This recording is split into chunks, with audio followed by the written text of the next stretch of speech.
പുകഴ്ത്തിയിടാം യേശുവിനെ ക്രൂശിലെ ജയാളിയെ.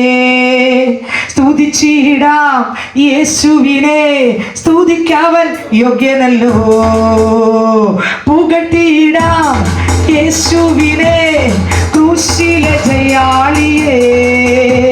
സ്തുതിച്ചിടാം യേശുവിനെ, സ്തുതിക്കവൻ യോഗ്യനല്ലോ. ആരാധിക്കാം യേശുവിനെ, അധികാരമുള്ളവനെ. വണങ്ങിടാം ദൈവ കുഞ്ഞാടിനെ, ആരിലും ഉന്നതനെ.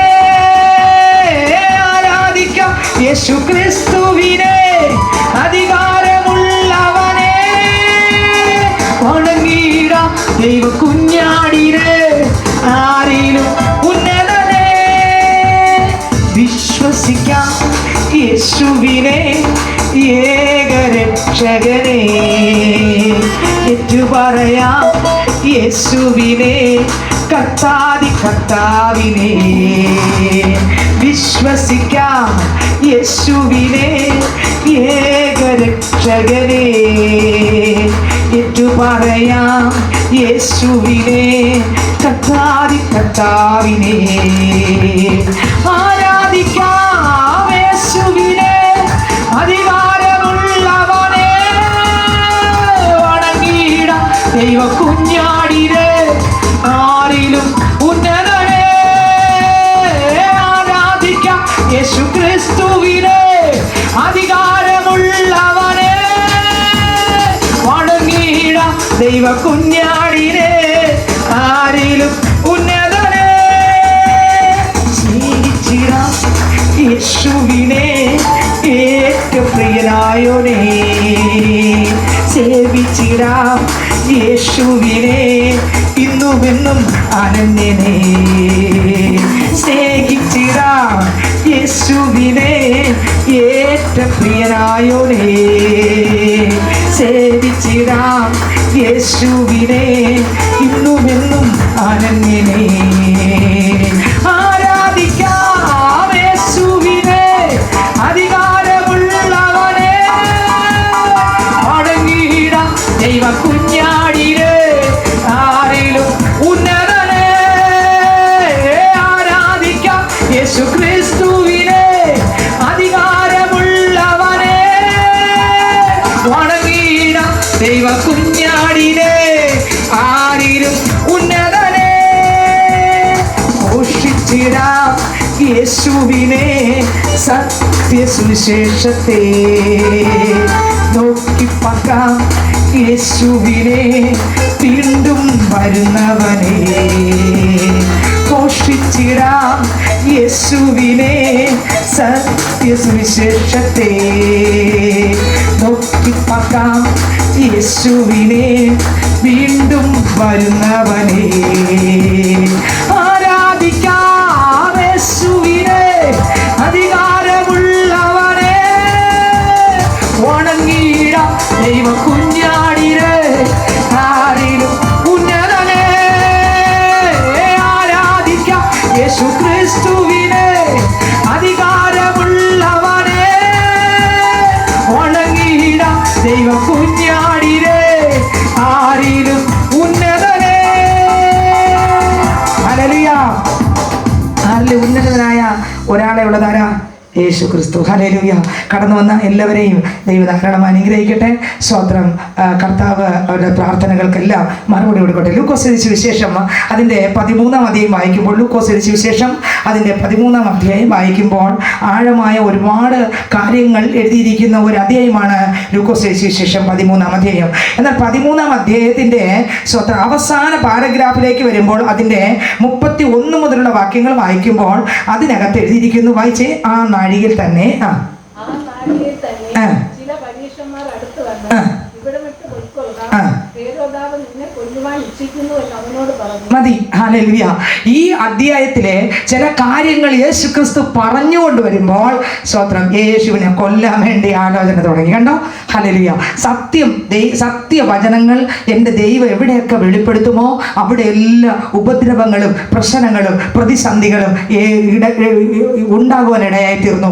ഇന്നും അങ്ങനെ തന്നെ. സത്യവചനം എവിടെ വെളിപ്പെടുമോ അവിടെ എല്ലാം ചിലപ്പോൾ പ്രതിസന്ധികളും, ചിലപ്പോൾ കല്ലേറും, ചിലപ്പോൾ ഒറ്റപ്പെടുത്തലും, ചിലപ്പോൾ ഞെരുക്കവും ഒക്കെ വരും. പക്ഷേ ഈ പ്രതിസന്ധിയുടെ നടുവിലും സത്യസന്ധമായ സുവിശേഷം പറയുമ്പോൾ അതിനകത്ത് ഒരാളിനെങ്കിലും ദൈവം തൊട്ടിരിക്കും. അല്ലെങ്കിൽ ഒരു വ്യക്തിയെങ്കിലും ഹൃദയത്തിനകത്ത് യേശുവിൻ്റെ ജീവനെ പകരുകയും അവർ യേശുവിനെ കണ്ടുമുട്ടുകയും ചെയ്യും. സത്യവചനം യേശു പറയാൻ തുടങ്ങിയപ്പോൾ യേശു ക്രിസ്തുവിനെ കൊല്ലാൻ വേണ്ടി കൂടിയാലോചന നടന്നു. ഒന്നുകൂടെ വായിച്ച വാക്യം. യേശുവിനോട് നീ പൊയ്ക്കോളാൻ പറഞ്ഞു, ഇവിടെ നിൽക്കേണ്ട. ആരാണ്? സ്വർഗവും ഭൂമി നിറഞ്ഞു നിൽക്കുന്ന സ്വർഗത്തിലെ ദൈവമാണ് യേശു ക്രിസ്തു. ആ ദൈവത്തോട് പറഞ്ഞു, നീ ഇവിടെ നിൽക്കണ്ട, പൊയ്ക്കോ. അടുത്ത വരി.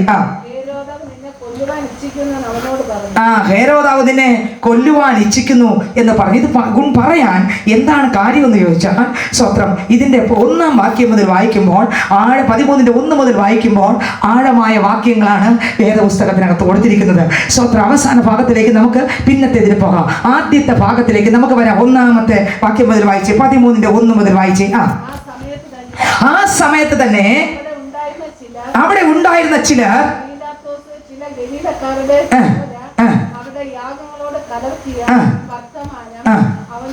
അറിയിച്ചു.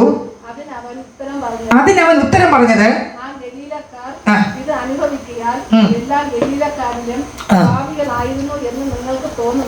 എല്ലാ ഗലീലക്കാരിലും പാപികളായിരുന്നു തോന്നുന്നുവോ?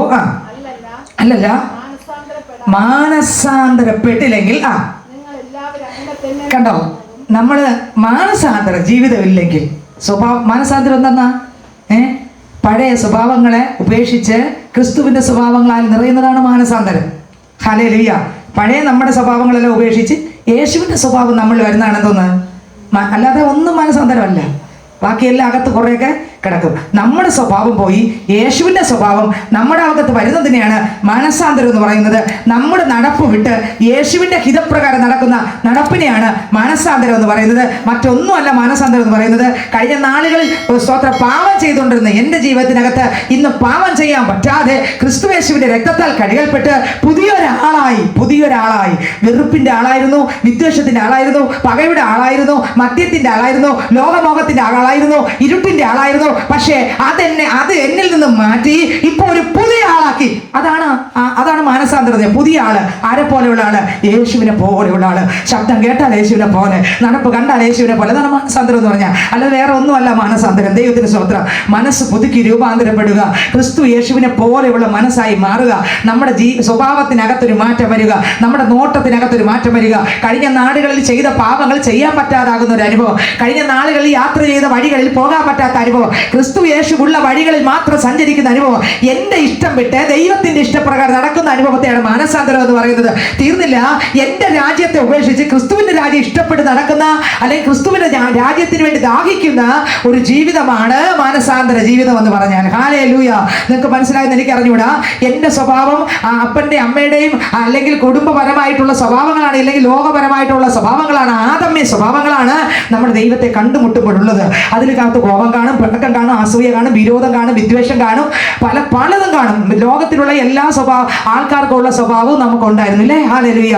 വിരോധം എന്ന് കണ്ട അവരെ കാണുമ്പോഴേ വെറുപ്പാണ്, അവരെ കാർക്കിച്ചു തുപ്പും, അവരെ മോശം വാക്കുകൾ പറയും, ഇല്ലാത്തതെല്ലാം പറഞ്ഞുണ്ടാക്കും. സ്വത്രം എന്ത് നുണ പറഞ്ഞു അവരെ തകർക്കും, അവരെ കരയിപ്പിക്കും, കുത്തുവാക്ക് ഇഷ്ടംപോലെ പറയും. അങ്ങനെയൊക്കെ അത് പണ്ട് ഓരോരോ ജീവിതങ്ങളിൽ നടന്നപ്പോൾ അല്ലേ? ഹല്ലേലൂയ. കള്ളത്തനം പറയുമായിരുന്നു, കപടം പറയുമായിരുന്നു. സ്വത്രം. എന്നാൽ പുതിയ ആൾ മാനസാന്തരപ്പെട്ടപ്പോൾ ഇപ്പൊ അതില്ല. ഇപ്പൊ എന്ത് മാത്രമേ ഉള്ളൂ? സ്നേഹം, ക്രിസ്തുവിനോടുള്ള സ്നേഹം, ക്രിസ്തുവിനോടുള്ള സന്തോഷം. ഒരാളിനെ കാണുമ്പോൾ ഒരു വിരോധമല്ല, അവരോട് സ്നേഹം. ഹല്ലേലൂയ. ഒരാളിനോട് കാണുമ്പോൾ വെറുപ്പല്ല, പിന്നെ അവരോട് സ്നേഹം. ഒരു ബന്ധുവിനെ കാണുമ്പോൾ നമ്മളോട് പിണക്കമുള്ള ആളായിരുന്നായിരിക്കാം, പക്ഷെ യേശു നമ്മുടെ ഉള്ളത്തിനകത്ത് വന്നു കഴിഞ്ഞാൽ ആ വ്യക്തിയെ കാണുമ്പോൾ നമുക്ക് ഒരു വിരോധവും തോന്നുന്നില്ല. യേശു എന്നെ സ്നേഹിച്ചതുപോലെ ആ വ്യക്തിയെ സ്നേഹിക്കാനിടയായിത്തീരും. നാട്ടുകാരെ കാണുമ്പോൾ, വീട്ടുകാരെ കാണുമ്പോൾ, പ്രിയപ്പെട്ടവരാകട്ടെ അല്ലാത്തവരാകട്ടെ, ഏത് വർഗ വർണ്ണ വ്യത്യാസം ഉള്ളവരുമാകട്ടെ, അവരോട് വിരോധമല്ല തോന്നുന്നത്, പിന്നെയോ സ്വത്രം അവരോട് സ്നേഹം തോന്നും. ഹല്ലേലൂയ. നമ്മളെ ഒരാൾ എതിർത്ത് പറഞ്ഞാലും അവരോട് സ്നേഹം തോന്നണമെങ്കിൽ യേശു നമ്മുടെ അകത്ത് വന്നാലേ പറ്റൂ. ഇതാണ് മാനസാന്തരം എന്ന് പറയുന്നത്. മാനസാന്തരം എന്ന് പറഞ്ഞാൽ സ്വത്രം പള്ളി പോയി പള്ളി പോയതുകൊണ്ട് മാനസാന്തരമായില്ല, വേദപുസ്തകം എടുത്തതുകൊണ്ട് മാനസാന്തരമായില്ല, വേദപുസ്തകം വായിച്ചതുകൊണ്ട് മാത്രം മാനസാന്തരമായില്ല, ഒപ്പം പ്രാർത്ഥിക്കുന്നുണ്ട് മാത്രം മാനസാന്തരമായില്ല. നമുക്ക് മാനസാന്തരം വന്നോന്ന് എങ്ങനെ അറിയാം? ഒരു ചെടി നട്ടാൽ അതിൽ വരുന്ന ഫലം വരുമ്പോൾ നമുക്കറിയാം, കൊള്ളാം കേട്ടോ. ആ ഫലം നമ്മളെടുത്ത് ഭക്ഷിക്കുമ്പോഴാണ് മനസ്സിലാകുന്നത് അത് കൊള്ളാം, നല്ല ടേസ്റ്റ് ആണ് അല്ലേ. അല്ലെങ്കിൽ ഏത് നിങ്ങൾ മുറ്റത്ത് നട്ടു അല്ലെങ്കിൽ പുറത്ത് നട്ടു നോക്കിയേ, ഒരു മാവ് നട്ടു, അതിനകത്തുള്ള അതിൽ മാങ്ങ, അത് മരം വലുതായി മാങ്ങ കിട്ടി. ആ മാങ്ങ നമ്മൾ കട്ട് ചെയ്ത് കഴിക്കുമ്പോൾ അതിലുണ്ടാകുന്ന ഒരു സ്വാദുണ്ട്. നിങ്ങൾക്ക് മനസ്സിലാകുന്നുണ്ടോ? യേശു എൻ്റെ അകത്ത് വരുമ്പോൾ എന്നിലൂടെ പുറപ്പെടുന്ന ഫലത്തിനൊരു സ്വാദുണ്ട്. അതാണ് മാനസാന്തരം. ഹല്ലേലൂയ. ഇതാണ് മാനസാന്തരം, അല്ല വേറെ ഒന്നുമല്ല മാനസാന്തരം. ഹല്ലേലൂയ. നമ്മൾ വേറെ ഒന്നുമല്ല. നമ്മൾ പള്ളി പോകുന്നത് നല്ലതാണ്, പോയേ തീരൂ. ആരാധിക്കുന്നുണ്ട് നല്ലതാണ്, ആരാധിച്ചേ തീരൂ. വചനം വായിക്കണം നല്ലതാണ്, വചനം വായിച്ചേ തീരൂ. ഞാൻ എപ്പോഴും എന്നെ തന്നെ നോക്കേണ്ടത് എൻ്റെ സ്വഭാവത്തിനകത്ത് എന്തെങ്കിലും മാനസാന്തരം ഉണ്ടോ? ഇല്ല എങ്കിൽ ഇന്നും ഞാൻ എൻ്റെ അപ്പൻ്റെയും അമ്മയുടെയും എൻ്റെ പൂർവ്വ പിതാക്കന്മാരുടെയും അതേ സ്വഭാവം തന്നെയാണ് എനിക്ക്. യേശുവിൻ്റെ സ്വഭാവം ഇതുവരെ വന്നിട്ടില്ല. അപ്പം മാനസാന്തരം വന്നിട്ടില്ല. അപ്പോൾ എന്താണ് മാനസാന്തരം? എൻ്റെ ഇഷ്ടങ്ങളെ വിട്ട് മറ്റൊരുവൻ്റെ ഇഷ്ടങ്ങളിലേക്ക് ജീവിക്കുന്നതാണ് മാനസാന്തരം. മറ്റൊരു ആരാ? യേശു ക്രിസ്തു. സ്തോത്രം. എന്താണ് മാനസാന്തരം എന്ന് പറഞ്ഞാൽ? എൻ്റെ ഈ ഭൂമിയിലെ പല കാര്യങ്ങൾ കൊണ്ട് പടുത്തുയർത്തിയ കൊട്ടാരങ്ങൾ അല്ലെങ്കിൽ രാജ്യത്തെ ഇടിച്ചിട്ട് ദൈവത്തിന്റെ രാജ്യത്തിൽ സഞ്ചരിക്കാൻ ഇഷ്ടപ്പെടുന്നതാണ് മാനസാന്തരം. ഇനി മൂന്നാമത് ശ്രദ്ധിച്ച്, എൻ്റെ വഴികളെല്ലാം ഉപേക്ഷിച്ച് ദൈവത്തിന്റെ വഴികളിലേക്ക് നടക്കുന്നതാണ് മാനസാന്തരം. ജീസസ്. ഇത് മൂന്നും മാനസാന്തരമാണ്. ഹല്ലേലൂയ. എൻ്റെ ഇഷ്ടങ്ങളെല്ലാം ഉപേക്ഷിച്ച് മറ്റൊരാളുടെ ഇഷ്ടത്തിന് വേണ്ടി നടക്കുന്നതാണ് മാനസാന്തരം. ആ സ്നേഹമുണ്ടെങ്കിൽ അതിൻ്റെ പുറകെ ആരുടെ പുറകെ പോകും? യേശുവിൻ്റെ പുറകെ പോകും. ഹല്ലേലൂയ. അപ്പൊ മാനസാന്തരപ്പെട്ടേ തീരും. അല്ലല്ല, വാക്യം വായിച്ചേ. മാനസാന്തരപ്പെട്ടില്ലെങ്കിൽ മാനസാന്തരപ്പെടാൻ ഞാൻ കേട്ടോ നശിച്ചു പോകും. മാനസാന്തരപ്പെട്ടില്ലെങ്കിൽ എന്ത് ചെയ്യും? നശിച്ചു പോകും. യേശു അകത്ത് വന്ന് മാനസാന്തരം വന്നു കഴിഞ്ഞാൽ മദ്യമില്ല, ലഹരി വസ്തുവില്ല, ചീത്തവിളിയില്ല, വഴക്കില്ല, ഉടക്കില്ല, കള്ളത്തനമില്ല, കപടമില്ല, അസൂയയില്ല, വിദ്വേഷമില്ല, വെറുപ്പില്ല, ദൈവഹിതമില്ലാത്ത വഴിയില്ല, പാപം വിലക്കും. ഹല്ലേലൂയ. കണ്ണുകളിൽ വിശുദ്ധമായിരിക്കും. കുടുംബജീവിതത്തിന് എന്തൊരു സമാധാനം ഇരിക്കുമെന്ന് അറിയാമോ? ഹല്ലേലൂയ. ഒരു പ്രശ്നങ്ങളും ഉണ്ടാകത്തില്ല. ആൾക്കാർ എന്ത് പറഞ്ഞാൽ അവിടെ ഒന്നും തോന്നത്തില്ല. യേശു വരുന്ന പൈതലിന്റെ വ്യത്യാസം അതാണ്. ഹല്ലേലൂയ. ആരെയും ഒന്നും പറയാൻ തോന്നില്ല. അവരെല്ലാം കാണുമ്പോൾ നമ്മളെക്കാൾ ശ്രേഷ്ഠരായിട്ടേ കാണൂ. ഇത് സ്വത്ര യേശുവിന്റെ കൃപ വന്നാലേ പറ്റുള്ളൂ സ്നേഹിതരെ. അപ്പോൾ മാനസാന്തരപ്പെട്ടിട്ടുണ്ടോ എന്ന് നോക്കണം. കഴിഞ്ഞ നാളുകളിലുള്ള പാപം ഇന്നും നമ്മളെ പിന്തുടർന്നുകൊണ്ടിരിക്കുകയാണോ? ജീവിതത്തിന്റെ സ്വഭാവത്തിന്റെ അകത്തൊരു മാറ്റം ഉണ്ടോ എന്ന് ശ്രദ്ധിച്ചു നോക്കണം. മാറ്റം ഇല്ലെങ്കിൽ ഇന്ന് പറയണം, യേശുവേ എൻ്റെ ഹൃദയത്തിനകത്തൊന്ന് വരണമേ അപ്പാ. എൻ്റെ ഹൃദയത്തിനകത്ത്, എൻ്റെ ജീവിതത്തിനകത്ത്, എൻ്റെ സ്വഭാവത്തിനകത്ത് ഒന്ന് വരണമേ. സ്വത്രം. കണ്ടോ, നമുക്കറിയാൻ പറ്റും. മാനസാന്തരപ്പെട്ടില്ലെങ്കിൽ അവർക്ക് ഒന്നുകൂടെ വാക്യം. പെടാഞ്ഞാൽ അടുത്ത വരി. മരിച്ചുപോയ ആ 18 പേർ യെരൂശലേമിൽ പാർക്കുന്ന സകല മനുഷ്യരിലും കുറ്റക്കാരായിരുന്നു എന്ന് തോന്നുന്നുവോ? അല്ലല്ല. മാനസാന്തരപ്പെട്ടില്ലെങ്കിൽ സ്വത്രം നമ്മുടെ മാനസാന്തരപ്പെട്ടേ പറ്റൂ. നമ്മുടെ സ്വഭാവം എല്ലാം പോകണം. നമ്മുടെ സ്വഭാവം അഴുക്ക് പന്ന സ്വഭാവം, നരക തീക്കകത്ത് എത്തിക്കുന്ന സ്വഭാവമാണ് നമ്മുടെ സ്വഭാവം. പക്ഷേ നമ്മുടെ കർത്താവിൻ്റെ അടുത്ത് എത്തിക്കുന്ന സ്വഭാവം അത് യേശുവിന്റെ സ്വഭാവമേ ഉള്ളൂ. ഹല്ലേലൂയ. അത് വരുന്നതാണ് മാനസാന്തരം. ദൈവത്തിന് സ്വത്രം. അടുത്ത വാക്യം വായിച്ചേ. മാനസാന്തരപ്പെടാൻ നിങ്ങൾ എല്ലാവരും അങ്ങനെ തന്നെ നശിച്ചു പോകും എന്ന് ഞാൻ നിങ്ങളോട് പറയുന്നു. അവൻ ഈ ഉപമയും പറഞ്ഞു. അടുത്ത്, ഒരുത്തനെ തന്റെ മുന്തിരിത്തോട്ടത്തിൽ നട്ടിരുന്ന ഒരു അത്തിവൃക്ഷം ഉണ്ടായിരുന്നു. അവൻ അതിൽ ഫലം തിരഞ്ഞു വന്നു.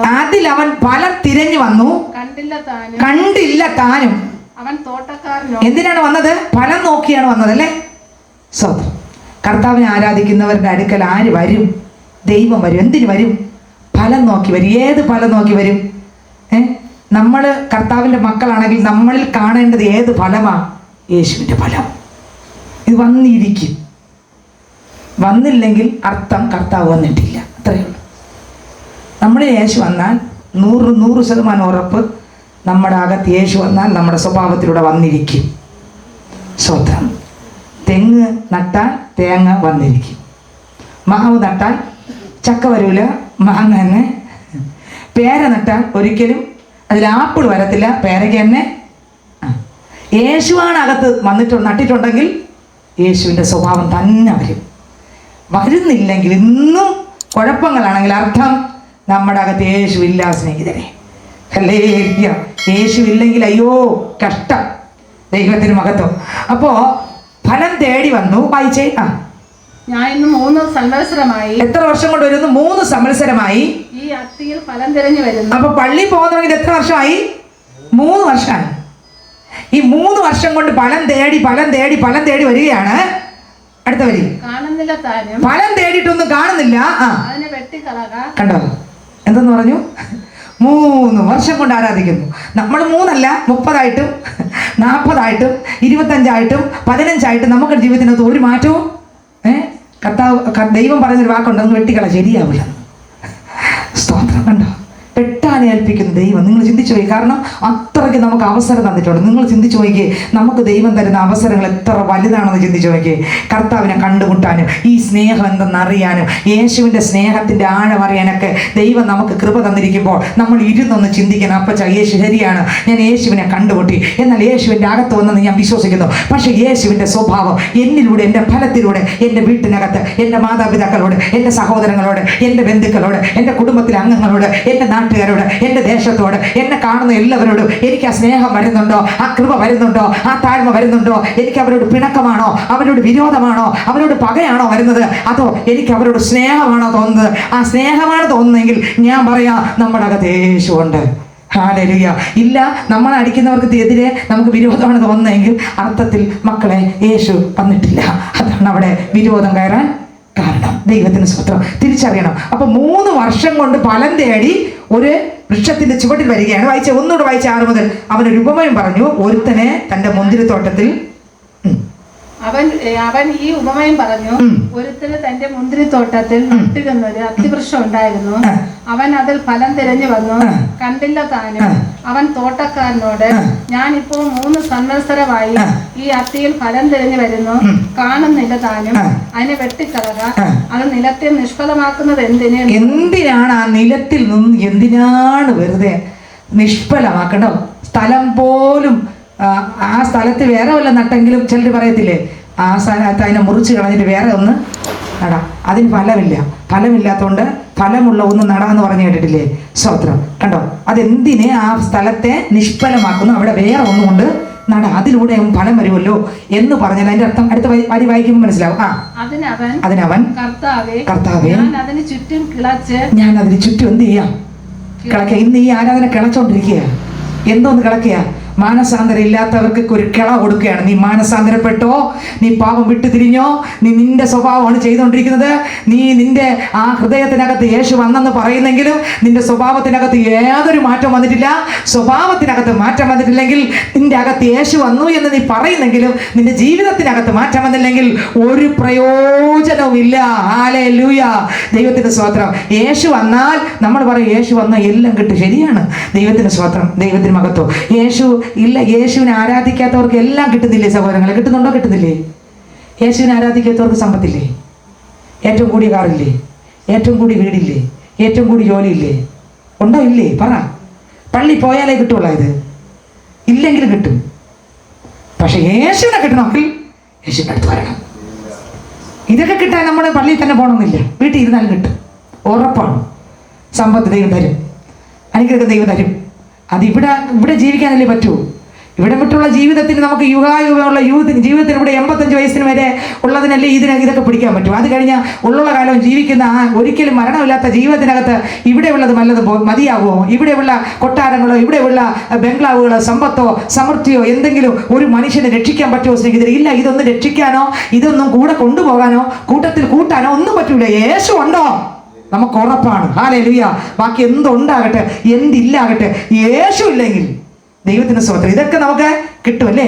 പക്ഷെ യേശുവിനെയാണ് നമ്മൾ പ്രാപിക്കേണ്ടത്. സത്യത്തിൽ തിരിച്ചറിയണം നമ്മൾ. ഹല്ലേലൂയ. അപ്പൊ 3 വർഷം കൊണ്ട് ആ വൃക്ഷത്തിന്റെ ചുവട്ടിൽ വന്നു, ഒരു ഫലം പോലും കിട്ടിയില്ല. അടുത്ത വരി. അവൻ കർത്താവേ, ഞാൻ അതിന് ചുറ്റും എന്ത് ചെയ്യാം? ഈ ആരാധനയ്ക്കകത്ത് കിളച്ചോണ്ടിരിക്കുകയാണ്. നീ ആരാധിക്കുന്നു, നീ വചനം കേൾക്കുന്നു. കഴിഞ്ഞ മാസം നീ വചനം കേട്ടു, ഈ മാസം നീ വചനം കേട്ടു, കഴിഞ്ഞ നാളുകളിൽ നീ വചനം കേട്ടു. യേശു ആരാണെന്നറിയാം, യേശുവിൻ്റെ വചനം എന്താണെന്നറിയാം. പക്ഷെ നിന്റെ സ്വഭാവത്തിനകത്ത് ഒരു മാറ്റവും വന്നിട്ടില്ല. നീ പറയുന്നുണ്ട് ഇങ്ങനെയാണ് അങ്ങനെയാണെന്നൊക്കെ പറയുന്നുണ്ട്. പക്ഷെ നിന്റെ ചീത്ത വിളിക്കോ ബഹളത്തിനോ സ്വത്രം പാപ സ്വഭാവത്തിനോ ഒരു മാറ്റവും വന്നിട്ടില്ല. അർത്ഥം മുറിക്കുന്നതിന് മുൻപേ എൻ്റെ അപ്പം പറയുന്ന ഒരു വള ഇടലുണ്ട്. ഒന്നും കൂടെ ഞാൻ നോക്കട്ടെ, ഒന്നും കൂടെ നോക്കട്ടെ. പിതാവ് പറയാണ് മുറിക്കാൻ. അപ്പോഴാണ് പുത്രൻ പറയുന്നത്, യേശുക്രിസ്തു പറയുന്നത്, അപ്പച്ചാ മുറിക്കണ്ട മുറിക്കണ്ട, എൻ്റെ കൈ കണ്ടോ, എൻ്റെ അപ്പോഴൊക്കെ ആര് കാണിച്ചു കൊടുക്കും? യേശു ക്രിസ്തു കൈ കാണിച്ചു കൊടുക്കും, കാല് കാണിച്ചു കൊടുക്കും, ശരീരം കാണിച്ചു കൊടുക്കും. ഉഴവു ചാല് പോലെ കീറപ്പെട്ട ശരീരം കാണിച്ചിട്ട് പറയും, കർത്താവേ ഇപ്പം മുറിക്കണ്ട, ഇപ്പം മുറിക്കണ്ട, നോക്കിയേ ഇത് ഇവന് വേണ്ടിയാണ് ഞാൻ കൊണ്ടത്, ഇവൾക്ക് വേണ്ടിയാണ് ഞാൻ കൊണ്ടത്, ഇവന് വേണ്ടി ഇവൾക്ക് വേണ്ടിയാണ് ഞാൻ ഈ അടി കൊണ്ടത്. യേശുവേ ഒരിക്കൽ കൂടെ ഞാൻ വള ഇട്ട് നോക്കട്ടെ, ഒരിക്കൽ കൂടെ ഞാൻ കളച്ച് നോക്കട്ടെ, ഒരിക്കൽ കൂടെ അതിനുള്ള വെള്ളം ഒഴിച്ചു നോക്കട്ടെ, ഒരിക്കൽ കൂടെ ഞാൻ നോക്കട്ടെ. ശരിയായില്ലെങ്കിൽ ഒരിക്കൽ കൂടെ അതുകൊണ്ടാണ് ഈ ആരാധന കൂടെ നമുക്ക് തരുന്നത്. ഹല്ലേലൂയ. ഒരിക്കൽ കൂടെ വചനം കേട്ട്, ഒരിക്കൽ കൂടെ മടങ്ങി വരാം, ഒരിക്കൽ കൂടെ വ്യത്യാസം വരാം, ഒരിക്കൽ കൂടെ ജീവിതത്തിനകത്ത് മാറ്റം വരാം, ഒരിക്കൽ കൂടെ ഒരു ക്രിസ്തുവിലുള്ള ജീവിതം നയിക്കാം, ഒരിക്കൽ കൂടെ നമ്മുടെ ഇഷ്ടങ്ങളെ വെടിഞ്ഞ് ക്രിസ്തുവിന്റെ ഇഷ്ടത്തിൽ വരാൻ, ഒരിക്കൽ കൂടെ ക്രിസ്തു നടന്നുപോലെ നടക്കാൻ, ഒരിക്കൽ കൂടെ നമ്മുടെ വഴികളെല്ലാം സ്വന്തം തകർത്തിട്ട് ക്രിസ്തു യേശുവിന്റെ നല്ല വഴിയിലേക്ക്, ക്രിസ്തുവിലുള്ള വഴിയിലേക്ക് ജീവിക്കുവാൻ മാനസാന്തരപ്പെടുക. ദൈവം നമുക്കൊരു അവസരം തരികയാണ്. മനസ്സ് പുതുക്കി രൂപാന്തരപ്പെടുക, പാപ സ്വഭാവത്തെ യേശുവിന്റെ രക്തത്താൽ കഴുകൽ പ്രാപിക്കുവാൻ എന്റെ ദൈവം ഒരിക്കൽ കൂടെ അവസരം തരികയാണ്. നമ്മൾ ആരാധിക്കുന്നുണ്ട്, വചനം വായിക്കുന്നുണ്ടെങ്കിലും ജീവിതത്തിന്റെ ഒരു ഭാഗത്തും യേശുവില്ലെങ്കിൽ സ്നേഹിതരെ, എന്റെ കർത്താവ് പറയുകയാണ്, മക്കളെ സ്തോത്ര വെട്ടിക്കളയണമെന്നാണ് പിതാവ് പറയുന്നത്. പക്ഷെ ഞാൻ നിന്നെ വീണ്ടും ഒരിക്കൽ കൂടെ ഞാൻ നോക്കുകയാണ്. ഇന്ന് ഇതിനകത്തും ഈ ശബ്ദം കേൾക്കുന്ന പൈതലെ നിന്നെ ഒരിക്കൽ കൂടെ ദൈവം നോക്കുകയാണ്. എന്തിനു വേണ്ടി? ഇനിയെങ്കിലും ഈ വചനം കേട്ട് മുട്ടുമടക്കിയെങ്കിൽ, ഈ വചനം കേട്ട് ഒന്ന് മടങ്ങി വന്നെങ്കിൽ, ഒന്ന് ആ പാവത്തെ വിട്ടെങ്കിൽ, ആ ദൈവഹിതമല്ലാത്ത സ്വഭാവം ഒന്ന് ഉപേക്ഷിക്കാൻ കഴിയെങ്കിൽ. ഹല്ലേലൂയ. അടുത്ത വാക്യം കൂടെ വായിച്ചേ. കർത്താവേ ഞാൻ അതിന് ചുറ്റും കിളച്ച് വളം ഇടുവോളം ഈ ആണ്ടുകൂടെ നിൽക്കട്ടെ, ഈ ആണ്ടുകൂടെ നിൽക്കട്ടെ. മേലാൽ കായ്ച്ചില്ലെങ്കിലോ ഇല്ലെങ്കിൽ വെട്ടിക്കളയാം. മേലാൽ കായ്ച്ചെങ്കിലോ ഇല്ലെങ്കിൽ ചിലപ്പം കായ്ച്ചാലോ ഉണ്ടോ. ചിലപ്പോ ഇത് ഞാൻ വളം ഇടുമ്പോ എന്ന് വെച്ചാൽ ചിലപ്പോ ഈ ആരാധനയ്ക്കകത്തൊന്ന് കായ്ച്ചാലോ കണ്ടോ.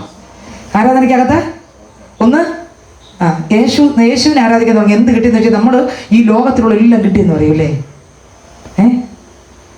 ഈ ലോകത്തിലുള്ള ആർക്കും തരാൻ പറ്റാത്ത എൻ്റെ ജീവിതത്തിനകത്തൊരു മാറ്റം വന്നെന്ന് പറയാം. ജീസസ്. ഹല്ലേലൂയ. നമ്മൾ പറയും എനിക്ക് അത് കിട്ടി, ഇത് കിട്ടി, ഇങ്ങനെ കിട്ടി, അങ്ങനെ കിട്ടി, ഇങ്ങനെ കിട്ടി, എല്ലാം നല്ലതാ, ദൈവത്തിൻ്റെ സ്തോത്രം. പക്ഷെ എനിക്ക് യേശുവിനെ കിട്ടിയെന്ന് പറയാം, യേശുവിൻ്റെ സമാധാനം കിട്ടിയെന്ന് പറയാം, യേശുവിൻ്റെ സ്വഭാവം എനിക്ക് കിട്ടിയെന്ന് പറയാം, എൻ്റെ പഴയ സ്വഭാവങ്ങളെല്ലാം പോയെന്ന് പറയാൻ, എനിക്കൊരു മാറ്റം കിട്ടിയെന്ന് പറയാൻ, എനിക്ക് ക്രിസ്തുവിൻ്റെ ആ സമാധാനം, സന്തോഷം, സ്വസ്ഥത എനിക്ക് വീട്ടിനകത്തുണ്ടെന്ന് പറയാൻ. കണ്ടോ സ്തോത്രം. എന്തുണ്ടെങ്കിലും പർവ്വതം പോലെ വരുന്ന ഇളകി വരുന്ന പ്രശ്നത്തിന് നടുവിലും എനിക്കവിടെ ഒരു കുലുക്കവും വരുന്നില്ല. കാരണം ഇതിൻ്റെ അകത്ത് യേശു ഉണ്ടല്ലോ എന്നുള്ള ഒരു ഉറപ്പ്. ദൈവത്തിന് സ്തോത്രം. പ്രശ്നമില്ലെന്നല്ല, പ്രശ്നമൊക്കെ ഉണ്ട്. ഈ ലോകത്തിൽ കർത്താവിൻ്റെ അടുത്ത് പോകുന്നവരെ പ്രശ്നമേ ഉള്ളൂ. ഒരു പ്രശ്നം കഴിയുമ്പോൾ അടുത്തൊരു പ്രശ്നം വരും, അടുത്ത പ്രശ്നം കഴിയുമ്പോൾ തീരുവില്ല, പ്രശ്നം തീരുവില്ല. പ്രശ്നം ഒന്ന് കഴിയുമ്പോൾ അടുത്തൊന്ന് വരും. പക്ഷെ ഇതിനകത്ത് തരണം ചെയ്യണമെങ്കിൽ യേശു വേണം.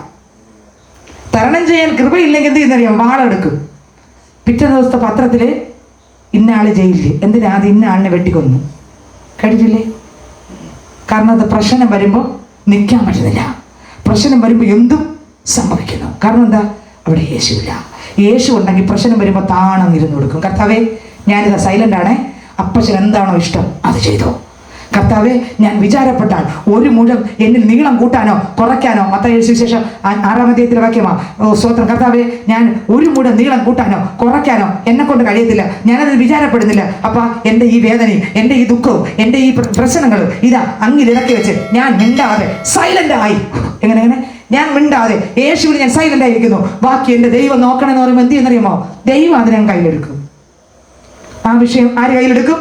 ദൈവം കയ്യിലെടുക്കും. നമ്മളല്ലെങ്കിൽ വൈലൻ്റ് ആകും, ദൈവം ഇല്ലെങ്കിൽ നമ്മൾ വൈലൻ്റ് ആകും. കർത്താവ് ഉണ്ടെങ്കിൽ ആ വിഷയം ആരെടുക്കും? യേശു കൊണ്ടെടുത്ത് അവിടെ സോൾവ് ആക്കി നമ്മൾ പോലും അറിയാതെ ആ പ്രശ്നത്തെ പൂർണ്ണമായിട്ട് മാറ്റും. കർത്താവ് ഇന്ന് ഇതിനകത്തും കുറച്ച് പേരെ ആൾക്കാരെ ഇതിനകത്തുള്ളൂ. പക്ഷേ നമ്മളൊന്ന് കിളച്ചുകൊണ്ടിരിക്കുകയാണ്, നമുക്കൊന്ന് വെള്ളം തളിച്ചുകൊണ്ടിരിക്കുകയാണ്, ഒന്ന് വളമിട്ടുകൊണ്ടിരിക്കുകയാണ്. സ്തോത്രം. ഹല്ലേലൂയ. നിന്റെ കണ്ണിൽ നിന്റെ കാതിൽ വായിൽ ഒന്ന് കർത്താവ് പകർന്നുകൊണ്ടിരിക്കുക. കൃപ ഹൃദയത്തിനകത്ത്, ജീവിതത്തിനകത്ത്, രഹസ്യത്തിനകത്ത്, പരസ്യത്തിനകത്ത്. സ്തോത്രം. നമ്മൾ വിചാരിക്കും അയ്യോ ആരും കണ്ടില്ലല്ലോ അങ്ങനെയൊക്കെ ഞാൻ ചെയ്തപ്പോൾ നോക്കിയപ്പോൾ ആരും കണ്ടില്ലല്ലോ, ആരും അറിഞ്ഞില്ല. പക്ഷേ ദൈവത്തിന്റെ കണ്ണിനെ മൂടാൻ പറ്റുമോ? ഇല്ല. ദൈവം എല്ലാം കണ്ടോണ്ടിരുന്നു, ദൈവം എല്ലാം അറിഞ്ഞോണ്ടിരുന്നു. പക്ഷേ അവിടെയും മനുഷ്യരാരും അറിയില്ല, സത്യമാണ്, മനുഷ്യരാരും കണ്ടില്ല അല്ലേ? പക്ഷേ ദൈവം അത് കണ്ടു. ദൈവം കണ്ടിട്ട് സ്വന്തം ദൈവം അത് അറിയുന്നുണ്ട്. പക്ഷേ ദൈവത്തിന്റെ മുമ്പിൽ നമുക്ക് മറയ്ക്കാൻ പറ്റത്തില്ല. ഇന്ന് ഇതിനകത്ത് കേട്ടോണ്ടിരിക്കുമ്പോൾ, വളം ഇട്ടുകൊണ്ടിരിക്കുമ്പോൾ, വചനം കേൾക്കുമ്പോൾ, ആ രക്തം ഒഴുകിക്കൊണ്ടിരിക്കുമ്പോൾ ആർക്ക് വേണോ ആ ക്രിസ്തുവിന്റെ അടുത്ത് വന്നിട്ട് പറയാം, കർത്താവ് ശരിയാണ്, എന്റെ രഹസ്യ കാര്യങ്ങൾ നോക്കുമ്പോൾ കർത്താവ് ഞാൻ ക്രിസ്തുവിനെ ആരാധിക്കുന്നെങ്കിലും ശരിയല്ല, ഞാൻ എൻ്റെ ജീവിതം ശരിയല്ല, എൻ്റെ അപ്പ എന്നെ രക്തം കൊണ്ട് കഴുകണമേ, എന്നെ ഒരു പുതിയൊരാളാക്കി മാറ്റണമേ. അപ്പച്ച ആ കർത്താവെ വെട്ടി വീഴ്ത്തുന്ന ഒരു വൃക്ഷമായിട്ടല്ല ഞാൻ വരേണ്ടത്. കർത്താവ് ക്രിസ്തുവിൽ തഴച്ചു വളരുന്ന ഒരു വൃക്ഷമായി, എങ്ങനെ ക്രിസ്തുവിൽ തഴച്ചു വളരുന്ന, ഒരുപാട് ഫലം കൊടുക്കുന്ന, ക്രിസ്തുയേശുവിന്റെ ഫലം കൊടുക്കുന്ന ഒരു നല്ല വൃക്ഷമായി മാറണമെങ്കിൽ യേശു എന്ന നല്ല പ്രാണപ്രിയൻ എൻ്റെ അകത്ത് നിറയണം. അപ്പ എൻ്റെ പാപ മനുഷ്യനെ ഒന്ന് തകർക്കണമേ. കണ്ടോ, കർത്താവ് വളവിടുന്നുണ്ടോ, കർത്താവ് വെട്ടുന്നുണ്ടോ, കർത്താവ് പണിയുന്ന കണ്ടോ, കർത്താവ് വെള്ളം നനയ്ക്കുന്ന കണ്ടോ, കർത്താവ് തന്നെ അതിനെ കിളച്ചിടുന്നത് കണ്ടോ. ദൈവത്തിന് സ്വത്രം. പിതാവ് പറഞ്ഞടാ 3 വർഷം കൊണ്ട് നീ നോക്കുന്നല്ലോടാ, ഇന്ന് ശരിയാവും, നാളെ ശരിയാവും, ഇന്ന് ആ ആ സ്വഭാവം പോകും, നാളെ ആ സ്വഭാവം പോകുന്നു, നീ 3 വർഷം നോക്കുന്നല്ലോ, ഇനി വിടണ്ട, നീ വെട്ട് എന്ന് പറയുമ്പോൾ യേശു പറയണില്ല, ദൈവമേ എന്നെ നോക്ക്, എൻ്റെ കൈ നോക്ക്, എൻ്റെ ശരീരം നോക്ക്, കണ്ടോ ഇവൾക്ക് വേണ്ടിയാണ് ഞാൻ തകർന്നത്, ഇവന് വേണ്ടിയാണ് ഞാൻ തകർന്നത്. വീണ്ടും അടുത്ത ഭാഗത്തിലേക്ക് പോകുമ്പോൾ വായിച്ചേ, അടുത്ത ഭാഗം 10-ാം വാക്യം. ഒരു ശബത്തിൽ അവൻ പള്ളിയിൽ ഉപദേശിച്ചുകൊണ്ടിരുന്നു. അവിടെ 18 സംവത്സരമായി ഒരു രോഗാത്മാവ് ബാധിച്ചിട്ട്. കണ്ടോ, എന്റെ യേശു മാനസാന്തരപ്പെടുത്തുവാൻ മതിയായവനാണ്. സ്വത്രം. പാപത്തെ ഉടയ്ക്കുവാൻ, സത്യവചനം തരുവാൻ മതിയായവനാണ്. യേശുവിന്റെ രക്തത്താൽ കഴുകി നമ്മളെ ക്രിസ്തുവിനെ പോലെ ആക്കാൻ, ഫലമുള്ള മക്കളാക്കി മാറ്റുവാൻ ദൈവം മതിയായവനാണ്. ഇന്ന് ഇതിനകത്ത് ഈ ശബ്ദം കേൾക്കുന്ന ഓരോരുത്തരോടും പറയുന്ന ഒരു വരിയുണ്ട്, മക്കളെ സ്വത്രം, നിന്റെ സ്വഭാവത്തിനകത്ത് ക്രിസ്തു യേശുവിന്റെ സ്വഭാവം വന്നില്ലെങ്കിൽ, മാനസാന്തരം ഇല്ലെങ്കിൽ, യേശു ക്രിസ്തു ഇന്ന് ഇതിനകത്ത് ദൈവവചനവും വളവും വെള്ളവും എല്ലാം നമുക്ക് തരുന്നുണ്ട്. ഈ അവസരം നമുക്ക് പാഴാക്കി കളയല്. അടുത്ത നിമിഷം നമ്മുടേതല്ല ഈ അവസരം, ആ കർത്താവ് തന്ന സമയം പാഴാക്കരുത്. കർത്താവിന് മാനസാന്തരപ്പെടുത്താൻ മാത്രമല്ല പറ്റുന്നത്, പിന്നെയോ അടുത്ത് പറയുന്നു മറ്റൊരു വ്യക്തിയെ എന്റെ യേശു തൊടുകയാണ്. വായിച്ചേ. അവിടെ 18 സംവത്സരമായി. എത്ര വർഷം കൊണ്ട്? 18 വർഷം കൊണ്ട് ഒരു രോഗാത്മാവ് ബാധിച്ചിട്ട് ഒട്ടും നിവരുവാൻ കഴിയാതെ കൂനിയായ ഒരു സ്ത്രീ. സ്തോത്രം. എന്നാൽ എവിടെയാണ്? പള്ളിക്കകത്ത്. എത്ര വർഷം കൊണ്ടിരിക്കുന്നു? 18 വർഷം കൊണ്ടിരിക്കുകയാണ്. കൂനാണ്. നിങ്ങളൊന്ന് ചിന്തിച്ചു നോക്കിയേ. കൂനുള്ള ആളിനെ ഒരു വണ്ടി പോലും നേരെ കയറാൻ പറ്റില്ല. കൂനുള്ള ആളിന് ഒരാളിനെ നോക്കാൻ പറ്റുമോ? ഒരു കൂനുള്ള ആളിനെ ഇങ്ങനെ ഒന്ന് കൂനി താഴേറ്റം വരെ നിൽക്കുന്ന ഒരാളിനെ ഇങ്ങനെ ഒരാളിനെ നോക്കാൻ പറ്റും? അവർ എത്ര വർഷം കൊണ്ട് അനുഭവിക്കാം? 18 വർഷം കൊണ്ട്. എന്നിട്ട് ഒരു പള്ളി മുടക്കത്തില്ല, എന്നിട്ട് ദൈവത്തെ ആരാധന വിടത്തില്ല. നമ്മളാണെങ്കിലോ കൂന് മാറിയില്ല, കുഴപ്പമാണ്, ഇനി ഇതൊക്കെ മതിയാക്കാം, ഒരു രക്ഷയില്ല, ഞാൻ പ്രതീക്ഷിച്ച ഒന്നും എനിക്ക് ദൈവം തന്നില്ല, അതുകൊണ്ട് ഇനി എനിക്കിതൊന്നും വേണ്ട. കണ്ടോ, ചില അങ്ങനെ മാറിപ്പോകും. എന്നാൽ ഈ 18 വർഷം കൊണ്ട് ഭാരപ്പെട്ട് ഇവര് വന്നത് മനുഷ്യനെ നോക്കിയായിരുന്നില്ല. ആരെ നോക്കിയാ വന്നേ? ദൈവത്തെ നോക്കി. ഹല്ലേലൂയ. ദൈവം തന്നതല്ലാതൊന്നും ഇല്ല എൻ്റെ ജീവിതത്തിൽ, ദൈവത്തിൻ്റെ സ്നേഹം പോലെ മറ്റൊന്നില്ല പാരിടത്തിൽ. ദൈവം തന്നതല്ലാതൊന്നും ഇല്ല എൻ്റെ ജീവിതത്തിൽ, ദൈവത്തിൻ്റെ സ്നേഹം പോലെ മറ്റൊന്നില്ല പാരിടത്തിൽ. ഹല്ലേലൂയ. ദൈവത്തിന് സ്തോത്രം. ഈ സഹോദരി യേശുവിന്റെ സ്നേഹത്താൽ നിറഞ്ഞ് അവരെല്ലാം ആരാധനയും മുടങ്ങാതെ യേശുവിന്റെ ആലയത്തിൽ വരും. അങ്ങനെ ഇരിക്കുമ്പോൾ ഈ 18 വർഷം കൊണ്ട് ഈ പള്ളി വന്നുകൊണ്ടിരിക്കുകയാണ്. 18 വർഷം കൊണ്ട് രോഗിയാണ്. കർത്താവായ യേശു ക്രിസ്തുവിനെ കണ്ടുമുട്ടിയ നാൾ മുതൽ ഈ സഹോദരി ദൈവത്തിന്റെ ആലയത്തിൽ വന്ന് പ്രാർത്ഥിച്ചുകൊണ്ടിരിക്കുകയാണ്. എന്നാൽ 18 വർഷവും കൂടി മാറിയില്ലെങ്കിലും ഈ സഹോദരി പള്ളി വിട്ടില്ല, ദൈവത്തെ വിട്ട് മാറിയില്ല. ഇവൾ പള്ളിക്കകത്ത് വന്നുകൊണ്ടിരുന്നു. എന്നാൽ ഇവളുടെ അടുക്കൽ ഒരുവൻ അന്ന് ഇറങ്ങി വന്നു. അന്ന് വരെ ഇല്ലാത്ത ഒരുവൻ, അന്ന് വരെ കണ്ടിട്ടില്ലാത്ത ഒരുവൻ, അന്ന് വരെ മനസ്സിലാക്കാൻ പറ്റാത്ത ഒരുവൻ, അന്ന് വരെയും ആൾക്കാരെ നോക്കാൻ പോലും പറ്റാത്ത ആ സഹോദരി കൂടി വന്ന് ഒരുപക്ഷെ ഒറ്റപ്പെട്ട സാഹചര്യം, തകർന്ന ഒരു സാഹചര്യം, വേദനിച്ച ഒരു സാഹചര്യം. എന്നാൽ ആ കൂടിനെ വിടുവിക്കുവാൻ 18 വർഷം അതിനകത്ത് വന്നിട്ടും ആർക്കും കഴിഞ്ഞില്ല. എന്നാൽ വിടുവിക്കാൻ കഴിവുള്ള ഒരുവൻ അന്ന് അവൾക്കായി ആ പള്ളിക്കകത്ത് ഇറങ്ങി. ഇന്ന് ഇതിനകത്തും സ്തോത്രം, വ്യത്യസ്തമായ വിഷയത്തോടായിരിക്കാം നിങ്ങൾ ഇതിനകത്ത് ഇരിക്കുന്നത്. കർത്താവ് ഇനി എന്ത് ചെയ്യും എന്ന് പറയുന്ന സാഹചര്യത്തിൽ ഇന്ന് രാത്രി ഈ വചനം വിളിച്ചു പറയുന്ന പൈതലെ, പറയട്ടെ, ഓ എന്റെ അപ്പൻ ഇറങ്ങിയിട്ടുണ്ട് നിന്റെ അടുത്ത് എന്റെ അപ്പൻ വന്നിട്ടുണ്ട്. Oh Jesus, hallelujah. മറ്റു പലതിലൂടെയും രക്ഷപ്പെടാൻ നോക്കിയിട്ട് വിടുതലില്ലാത്ത ചില വിഷയത്തെ തൊടുവാൻ കഴിവുള്ള ഒരുവൻ ഈ ആരാധനയ്ക്കകത്തുനിന്ന് വന്നിട്ടുണ്ട്. ഹല്ലേലൂയ. ആ സഹോദരി പിന്മാറിയില്ല, മാറാതെ കർത്താവിന്റെ ആലയത്തിൽ മുടങ്ങാതെ പോയി. അങ്ങനെ ഇരിക്കുമ്പോൾ ഒരു ദിവസം പള്ളിക്കകത്ത് ആര് വന്നു? യഹൂദ ഗോത്രത്തിൽ സിംഹവും ദാവീദിന്റെ വേരും തത്വത്തിൽ മുദ്രയായവന്, ഇരുന്നവന് ഇരിക്കുന്നവന് മാനത്ത് പൊൻകച്ച കെട്ടിയ 7 നിലവിളക്കിന്റെ നടുവിൽ നടക്കുന്ന സാറാബുകൾ ആരാധിക്കുന്ന പരിശുദ്ധൻ, തത്വത്തിൽ മുദ്രയായവൻ, വരാമെന്ന് പറഞ്ഞവൻ, സ്തുതിക്ക് യോഗ്യൻ, ആരാധനയ്ക്ക് യോഗ്യൻ, സകലത്തെ ഒരു വാക്കുകൊണ്ട് നിർമ്മിച്ചവൻ, ലോകത്തിന്റെ പാപത്തെ ചുമക്കുന്ന ദൈവത്തിന്റെ കുഞ്ഞാണ്, പാപത്തെ ക്ഷമിക്കാൻ അധികാരമുള്ളവൻ, മരിച്ചവനെ ഉയർപ്പിക്കാൻ ശക്തിയുള്ളവൻ, ഈ സകലത്തിന്റെ മേലും അധികാരമുള്ള ഒരുവൻ ആ പള്ളിക്കകത്ത് വന്നു. ഹല്ലേലൂയ. ഇന്ന് ഇതിനകത്തും എല്ലാത്തിന്റെ മേലും അധികാരമുള്ള, അവൻ സകലത്തിന്റെ മേലും അധികാരമുള്ള ഒരുവൻ ഈ ഹാളിനകത്ത്, ഈ പ്രാർത്ഥനയ്ക്കകത്ത് നമ്മുടെ അരികത്തുണ്ട്. ഓരോ മക്കളുടെ ഹൃദയത്തെ, ആന്തരികമായ അകത്തലങ്ങളെ അറിയുന്ന ഒരു കർത്താവ് ഈ ദേശത്ത് വന്നിട്ടുണ്ട്. ഈ ദേശത്ത് ചില പണികൾ ദൈവം ചെയ്യുന്നുണ്ട്. ചില ഇരുട്ടിന്റെ വ്യാപാരങ്ങൾ എന്റെ കർത്താവ് തകർക്കുന്നുണ്ട്. ആ കണ്ണിലൂടെയുള്ള അഗ്നി ഇറങ്ങിച്ചെന്ന് ചില അന്ധകാര ദുർഭൂതങ്ങളെ ആത്മാവ് ഇന്ന് രാത്രി കത്തിക്കുന്നുണ്ട്. ഈ പ്രാർത്ഥന ഇവിടെ നടന്നുകൊണ്ടിരിക്കും. ചില അന്ധകാര മണ്ഡലങ്ങൾ, ചില അടിത്തറകൾ ഇന്ന് രാത്രി ഇളകുന്നുണ്ട്. ചില അടിത്തറകൾ, ചില ബന്ധനങ്ങൾ കത്തുന്നുണ്ട്. ചില അടിത്തറകൾ പാരമ്പര്യമായി നിന്നെ തീർത്തുകളയുമെന്ന് അവകാശം പറയുന്ന ചില അടിത്തറകൾ ഇന്ന് രാത്രി തകരുന്നുണ്ട്. ഹല്ലേലൂയ.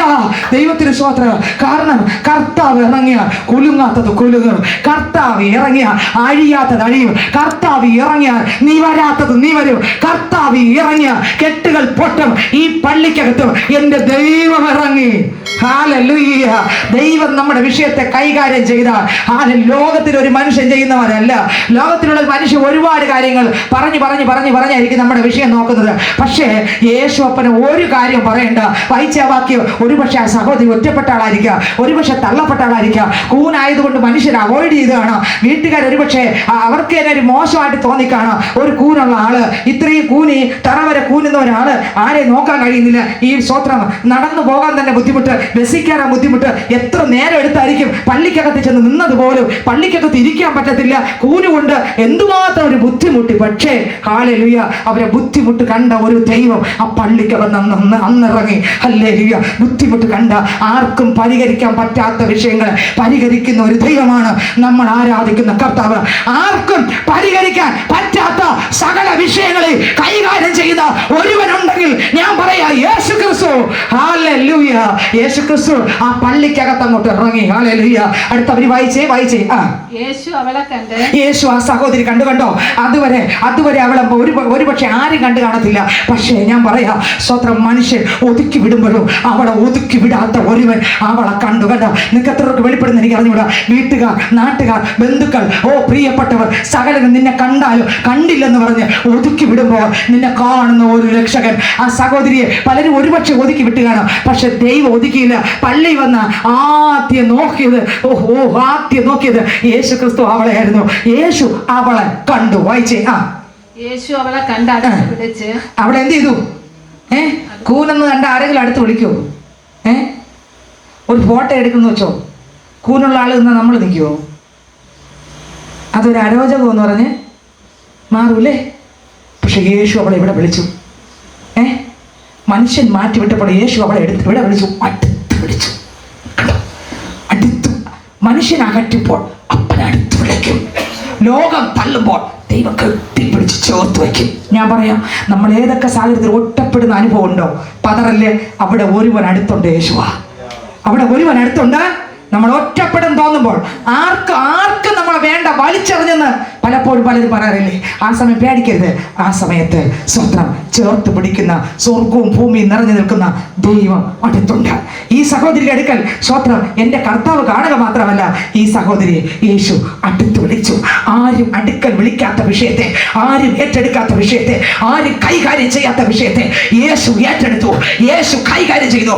ഇന്ന് ഇതിനകത്ത് ആരും കൈകാര്യം ചെയ്യാത്ത, ഈ ദേശത്തിൽ മാത്രമല്ല, ഈ കുടുംബത്തിൽ മാത്രമല്ല, ഈ ഇതിനകത്ത് മാത്രമല്ല, സ്വത്രം ഈ ശബ്ദ പരിധിക്കുള്ളിൽ ആരും ഏറ്റെടുക്കാത്ത വിഷയത്തെ ഏറ്റെടുക്കാൻ കഴിവുള്ള ഒരു നാഥൻ വന്നിട്ടുണ്ട്.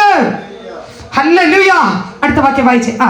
യേശു അവളെ കണ്ട് അടുക്ക വിളിച്ച്, യേശു അവളെ കണ്ട് അടുക്ക വിളിച്ച്, സ്ത്രീയെ നിന്റെ നിന്റെ രോഗബന്ധനം അഴിഞ്ഞിരിക്കുന്നു. നിന്റെ രോഗബന്ധനം അഴിഞ്ഞിരിക്കുന്നു. അപ്പൊ കൂന് 1 രോഗം, 2 ബന്ധനം. രോഗബന്ധനം 2 കഴിഞ്ഞു. രോഗബന്ധനം അടുത്തത് നിന്റെ രോഗബന്ധനം അഴിഞ്ഞിരിക്കുന്നു. അപ്പൊ രോഗമിട്ട് ബന്ധിച്ച ഒരു ബന്ധനമായിരുന്നു അത്.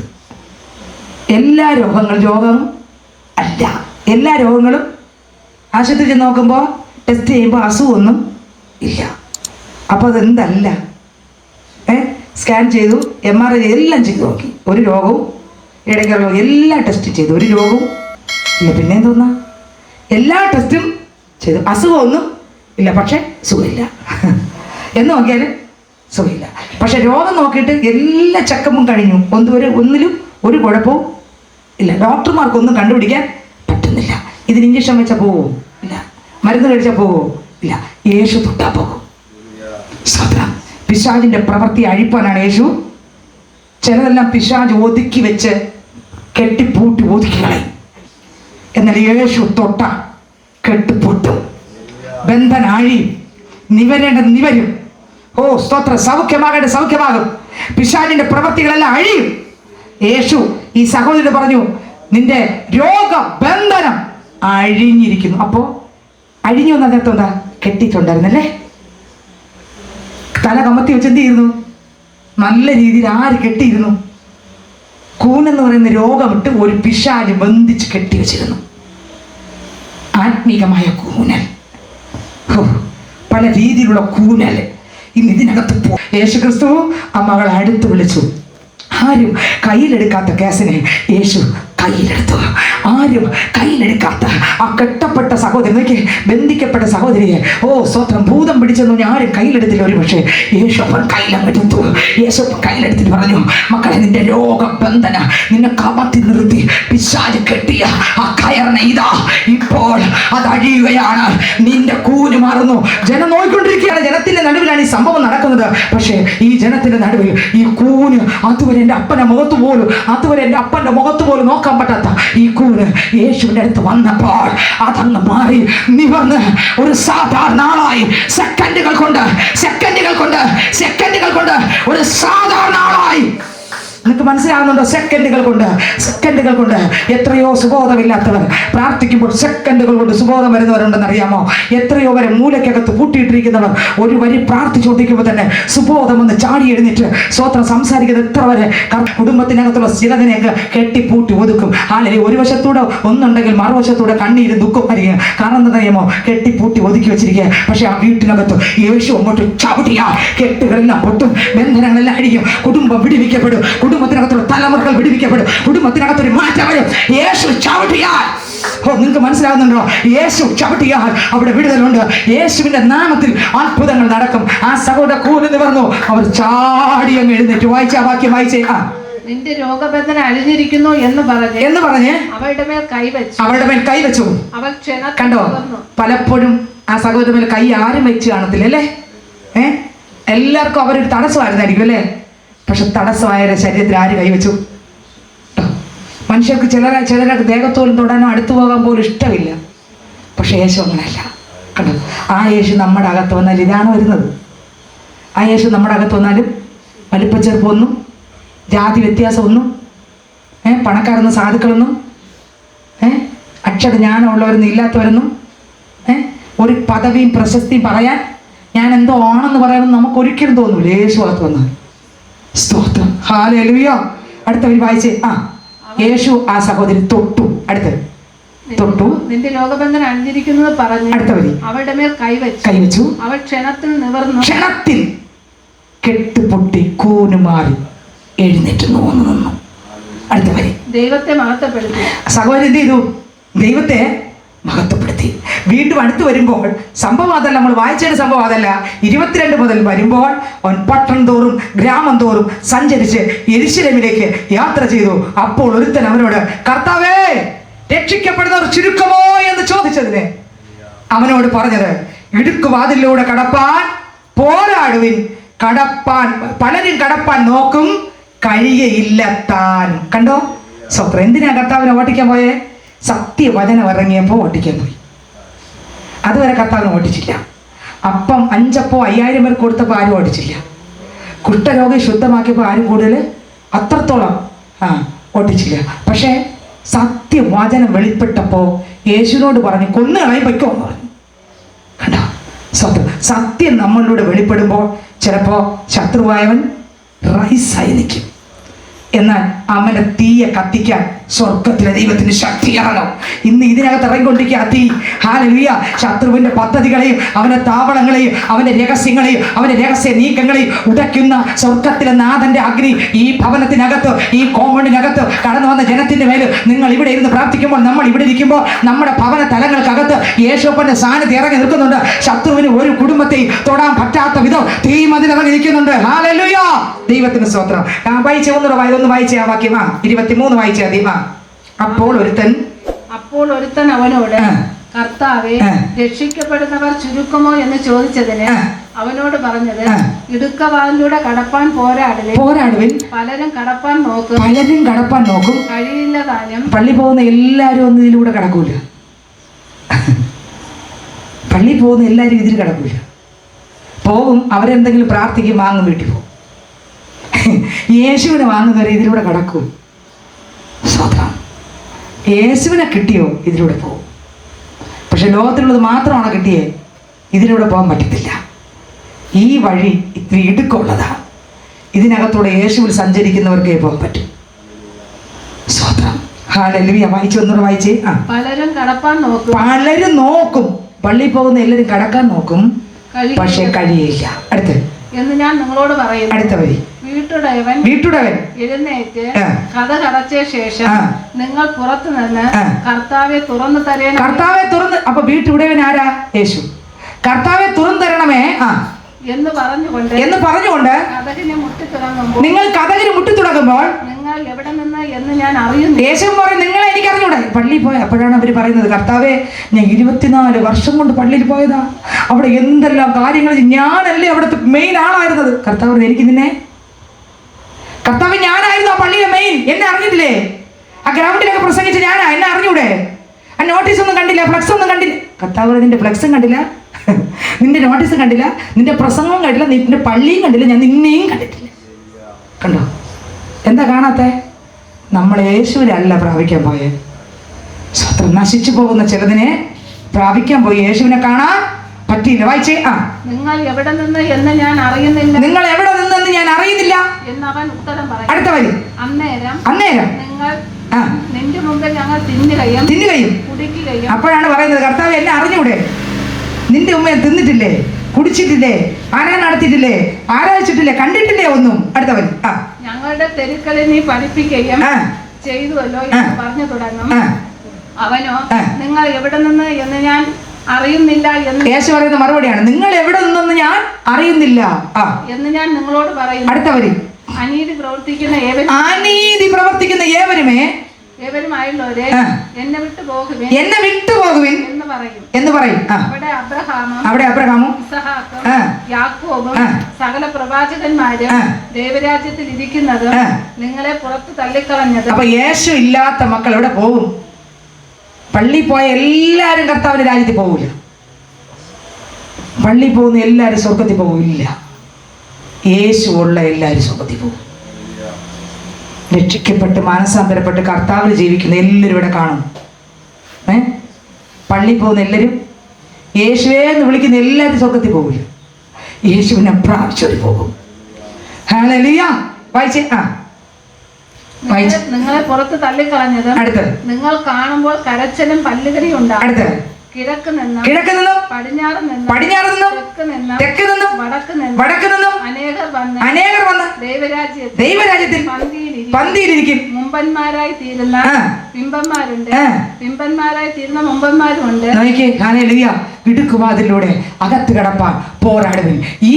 ഈ കാര്യങ്ങൾ യേശുക്രിസ്തു ഉള്ളത് പറഞ്ഞപ്പോൾ എന്നിലൂടെ സഞ്ചരിക്കാതെ ആ സ്വത്രം നിങ്ങൾക്കാർക്കും സ്വർഗത്തിൽ പോകാൻ പറ്റത്തില്ലെന്ന് പറഞ്ഞതുകൊണ്ട് മറ്റൊരുവൻ രക്ഷയില്ല. രക്ഷിക്കപ്പെടുവാൻ അപ്പോസ്തലപ്രവൃത്തി 4:12 മറ്റൊരുവൻ രക്ഷയില്ല. നാം രക്ഷിക്കപ്പെടുവാൻ ആകാശത്തിന്റെ കീഴിൽ മനുഷ്യരുടെ ഇടയിൽ നൽകപ്പെട്ട ഏക നാമം അത് യേശു എന്ന നാമമാണെന്ന് സ്തോത്രം വ്യക്തമായിട്ട് മനസ്സിലാക്കിയപ്പോൾ ഈ ഇടുക്കുവാതിലൂടെ അകത്ത് കിടക്കാൻ പോരാടണം. അതിനൊരു പോരാട്ടം പോരാട്ടമുണ്ട്. അത് എളുപ്പത്തിലൊന്നും കടക്കാൻ പറ്റത്തില്ല. പാപത്തെ പോരാടണം. ക്രിസ്തു നടന്ന വഴിയിലൂടെ, ക്രിസ്തുവിന്റെ വചനത്തിലൂടെ, ആത്മാവിൽ നിറഞ്ഞ് സ്തോത്രം, ഓരോ സെക്കൻഡ് ജഡത്തെ അതിന്റെ രാഗമോഹങ്ങളിലൂടെ തകർത്ത് ക്രിസ്തു യേശുവിന്റെ ആത്മാവിൽ നിറഞ്ഞ് ജീവിക്കുന്ന ഒരു പൈതലിന് മാത്രമേ ഈ ഇടുക്ക് വഴിയിലൂടെ കടക്കാൻ പറ്റൂ. അല്ലാത്തവർക്ക് ആർക്കും ഇടുക്ക് വഴിയിലൂടെ പോകാൻ പറ്റില്ല. പോകാം, പള്ളിയിൽ പോകാം, ആരാധിക്കാൻ, വീട്ടിൽ വരാം. ചിലതൊക്കെ പ്രാർത്ഥിക്കുമ്പോൾ എല്ലാം കിട്ടും സഹോദരങ്ങൾ, എല്ലാം കിട്ടും. ഞാൻ 100% പറയുന്നു, എല്ലാം കിട്ടും. ദൈവത്തിന് സ്തോത്രം. പക്ഷെ യേശുവിനെ മാത്രം കിട്ടത്തില്ല. യേശുവിന്റെ സ്വഭാവം മാത്രം കിട്ടത്തില്ല. നമ്മുടെ സ്വഭാവത്തിനകത്ത് മാത്രം മാറ്റം കാണില്ല. ആൾക്കാർ കാണുമ്പോൾ അവർ പള്ളിയിൽ പോകുന്ന ഇന്ന കാര്യമൊക്കെ കിട്ടി. പക്ഷെ സ്വഭാവത്തിനകത്ത് ഒരു മാറ്റവും. പഴയ ആളിനേക്കാളും കുറച്ചും കൂടെ കുഴപ്പമായിരിക്കും. അഹങ്കാരം, പകയും, വിദ്വേഷം, വിരോധവും, ഞാനെന്ന ഭാവവും. കണ്ടോ, ഞാൻ പ്രാർത്ഥിച്ച് നേടിയത് കൊടുത്തു, അങ്ങനെയൊക്കെയുള്ള ചിന്തകൾ അകത്ത് വന്ന് പോയ മനുഷ്യൻ വലുതാകും. പക്ഷേ ക്രിസ്തു യേശു ഒരാളിൻ്റെ അകത്ത് വന്നാൽ എന്ത് കിട്ടിയാലും എന്ത് കിട്ടിയില്ലെങ്കിലും സ്വന്തം ഏറ്റവും സന്തോഷമായിരിക്കും. അവർക്ക് പ്രശംസിക്കാനൊന്നുമില്ല, പുകഴാനൊന്നുമില്ല. പ്രശംസിക്കാനോ പുകഴുവാനോ യാതൊന്നും ഭൂമിയിലില്ലായേ. പ്രശംസിപ്പാനോ പുകഴുവാനോ യാതൊന്നും ഭൂമിയിലില്ലായേ. കൃപയേ ദൈവകൃപയേ, ഞാനാകുന്നതും ദൈവകൃപയാലത്രേ. കൃപയേ ദൈവകൃപയേ, ഞാനാകുന്നതും ദൈവകൃപയാലത്രേ. പ്രശംസിപ്പാനോ പുകഴുവാനോ യാതൊന്നും ഭൂമിയിലില്ലായേ. പ്രശംസിപ്പാനോ പുകഴുവാനോ യാതൊന്നും ഭൂമിയിലില്ലായേ. പ്രശംസിപ്പാനോ പുകഴുവാനോ ഭൂമിയിലില്ലായേ. ഹല്ലേലൂയ. എല്ലാം നേടിയിട്ടും നമ്മുടെ ആത്മാവിനെ നഷ്ടപ്പെടുത്തിയ എല്ലാം നേടി, പള്ളി പോയി ഇത് കിട്ടി അത് കിട്ടി എല്ലാം കിട്ടി, നമ്മളെ ആത്മാവിൻ്റെ രക്ഷ കിട്ടിയില്ലെങ്കിൽ നമ്മൾ പോയി ചെന്ന് ചേരുന്ന എവിടെ? നമ്മുടെ സമ്പത്തോ, നമ്മുടെ പേരോ, പ്രശസ്തിയോ, പണമോ, വിലയോ, നിലയോ, നമ്മുടെ ജീവിതത്തിനകത്ത് ഉള്ള ഒന്നിനും നമ്മളെ രക്ഷിക്കാൻ പറ്റില്ല. സ്വന്തം ഇന്ന് നമ്മൾ ഈ ഭൂമിയിലായിരിക്കുമ്പോൾ യേശുവിനെ കണ്ടുമുട്ടുകയും മാനസാന്തരപ്പെടുകയും പാപത്തെ വിട്ടുതരികയും ആ ഇടുക്ക് വാതിലാകുന്ന യേശു പറഞ്ഞു, ഇതിലൂടെ കടക്കണമെങ്കിൽ അല്പം ഇടുക്കമുണ്ട്, ഇതിൽ പോരാടിയാലേ കടക്കാൻ പറ്റും. എല്ലാവരും ഒന്നും ഇതിനകത്ത് കൂടെ കടക്കത്തില്ല. ഒരുപാട് പേര് ശ്രമിക്കും, തള്ളി ഉന്തി കടക്കാൻ നോക്കും, പക്ഷെ പറ്റൂല. കടക്കുന്നത് യേശുവിലൂടെ ജീവിക്കുന്ന ഒരു വ്യക്തിക്ക് മാത്രമേ അതിനകത്ത് കടക്കാൻ പറ്റൂ. നമ്മുടെ സ്വന്തം പ്രയത്നം കൊണ്ട് ഒരിക്കലും കടക്കാൻ പറ്റൂല. നമ്മളെ തന്നെ ത്യജിച്ച് യേശുവിനോട് കൂടെ ക്രൂശിക്കപ്പെട്ട് ക്രിസ്തു യേശു നിറഞ്ഞാൽ മാത്രമേ ഒരു വ്യക്തിക്ക് യേശുവിൻ്റെ രാജ്യത്തിൽ പോകാൻ പറ്റൂ. ഈ ലോകത്തിലുള്ള എല്ലാം കിട്ടും സ്നേഹിതരെ. എനിക്ക് നിർത്താൻ സമയമായി. ഞാൻ ചോദിക്കട്ടെ, ഈ ലോകത്തിലുള്ള എല്ലാം കിട്ടും, എല്ലാം കിട്ടും. അത്ഭുതങ്ങൾ എല്ലായിടും നടക്കും. സ്വത്രം. ഫറവോന്റെ കൊട്ടാരത്തിനകത്ത് മോശ വടിയിട്ടപ്പോൾ എന്തായി? പാമ്പായില്ലേ? അത്ഭുതം നടന്നില്ലേ? മോശ ദൈവത്തിന്റെ മകനല്ലേ? അതെ. ഇനി ഫറവോന്റെ കൊട്ടാരത്തിനകത്തുള്ള മന്ത്രവാദികൾ എന്തിട്ടു? വടിയിട്ടു. അവിടെ പാമ്പായില്ലേ? പാമ്പായി. അത്ഭുതം ചെയ്യാൻ എല്ലാത്തിനും പറ്റും. പക്ഷെ സ്വർഗത്തിൽ കൊണ്ടുപോയതിനൊന്നും. ഇവിടെ അത്ഭുതം ചെയ്യാൻ എല്ലാത്തിനും പറ്റും. പക്ഷെ ഒരു ദിവസം ഈ വടി മറ്റെന്നെ വിഴുങ്ങും. സകലത്തെ വിഴുങ്ങി തകർക്കും. ഇന്ന് ചിലതിനൊക്കെ എന്തോ ഒരു ഇതെന്ന് പറഞ്ഞ് വെപ്രാളപ്പെടുന്നുണ്ട്. പക്ഷേ ഞാൻ പറയാം, യേശു കർത്താവ് എൻ്റെ അകത്ത് വന്നാൽ എൻ്റെ സ്വഭാവത്തിനകത്ത് മാറ്റം വരും, എൻ്റെ ജീവിതത്തിനകത്ത് മാറ്റം വരും, പുറത്തും മാറ്റം വരും, അകത്തും മാറ്റം വരും. എന്നിലൂടെ വളർന്ന് പുറത്തു വരുന്നതെല്ലാം എന്തായിരിക്കും? ക്രിസ്തുവുള്ള ഫലമായിരിക്കും. ക്രിസ്തു നമ്മുടെ അകത്ത് വന്നാൽ ഈ മാറ്റം വരും. യേശുവിലൂടെ സഞ്ചരിക്കാത്ത ഒരു വ്യക്തിക്കും സ്വർഗത്തിൽ പോകാൻ പറ്റത്തില്ല. കർത്താവ് പറഞ്ഞു, വാതിൽ പൂട്ടും. കരച്ചിലും പല്ലുകടിയുള്ള സ്ഥലത്തേക്ക് കർത്താവിനെ അറിയാത്ത എല്ലാവരും തള്ളിയിടും. ഉണ്ടാവും. അതെവിടെയാ? നരകത്തിലേക്ക് തള്ളിയിടും. ഇത് കേട്ടപ്പോൾ ജനം ഇളകി. അവർ യേശുവിനോട് പറയുകയാണ്, കൊല്ലാൻ. കേട്ടോ, ആ നാഴികയിൽ തന്നെ ചില പരീശന്മാർ അടുത്തു വന്ന്, ഇവിടം വിട്ടു പോയിക്കൊള്ളുക, ഹെരോദാവ് നിന്നെ കൊല്ലുവാൻ ഇച്ഛിക്കുന്നു എന്ന് അവനോട് പറഞ്ഞു. അവൻ അവരോട് പറഞ്ഞത്, നിങ്ങൾ പോയി ആ കുറുക്കനോട്, ഞാൻ ഇന്നും നാളെയും ഭൂതങ്ങളെ പുറത്താക്കി. നമുക്കൊക്കെ ഈ പേടി വരും അല്ലേ? യേശു വിളിച്ചതെന്നാ? കൊല്ലാൻ വരുന്നതിന് വിളിച്ചതെന്നാ? കുറുക്കൻ. എടാ കുറുക്കനോട് പോയി പറയടാ, സ്വർഗവും ഭൂമി നിറഞ്ഞു നിൽക്കുന്ന ദൈവം പറയുന്നു. എടാ കുറുക്കനോട് പോയി പറ. വായിച്ചേ. ആ കുറുക്കനോട് ഞാൻ ഇന്നും നാളെയും ഭൂതങ്ങളെ പുറത്താക്കി. ഞാൻ ഇന്നും നാളെയും ഭൂതങ്ങളെ പുറത്താക്കുകയും രോഗശാന്തി വരുത്തുകയും മൂന്നാം നാൾ സമാപിക്കുകയും ചെയ്യും. എങ്കിലും ഇന്നും നാളെയും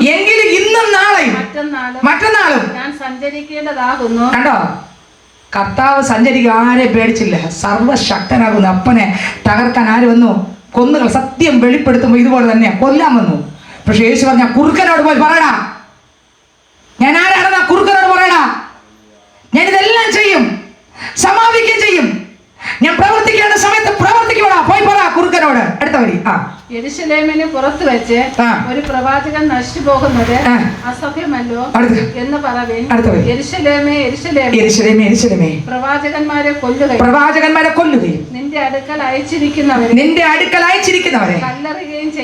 കല്ലെറിയുകയും ചെയ്യുന്നവളെ കോഴി തന്റെ കുഞ്ഞുങ്ങളെ ചിറയെങ്കിലെ ചേർക്കും പോലെ നിന്റെ മക്കളെ എത്ര വട്ടം ചേർത്ത് കൊള്ളുവാൻ എനിക്ക് മനസ്സായിരുന്നു. മതി. ഇന്ന് ഇതിനകത്ത് കർത്താവിന് പറയാനുള്ളത് ഇതാ, കോഴി തന്റെ കുഞ്ഞുങ്ങളെ ചിറകിനടിയിൽ മറയ്ക്കും പോലെ മറച്ചു പിടിക്കാൻ യേശുവിന് ഇഷ്ടമാണ്. പക്ഷെ നമ്മൾ പലപ്പോഴും വചനം കേട്ടിട്ട് മാറി മാറി മാറി മാറി പോയിക്കൊണ്ടിരിക്കുക. ഇന്ന് ഈ സന്ധ്യാസമയത്ത്, ഈ 8 മണിയോട് 8 മണിയാകുന്ന സമയം, 8 മണി കഴിഞ്ഞ സമയത്ത് കർത്താവ് നമ്മളോട് പറയണം, മക്കളെ, ഇനിയെങ്കിലും ഈ 4 വിരൽ നീളമുള്ള ബാക്കിയുള്ള ആയുസെങ്കിലും കർത്താവായ യേശുവിനെ രക്ഷകനായി സ്വീകരിച്ച് പാപത്തെ വിടുതി, മനുഷ്യനെ നോക്കരുത്, പാപത്തെ വിട്ടുതിരിഞ്ഞ് കർത്താവിനെ ആരാധിച്ച് ആ ജീവന്റെ പുസ്തകത്തിൽ പേര് പ്രാപിച്ച് ആ ഇടുക്കൊഴിയിലൂടെ അകത്ത് കിടപ്പാൻ നമ്മൾ ഏവരെയും പരിശുദ്ധാത്മാവ്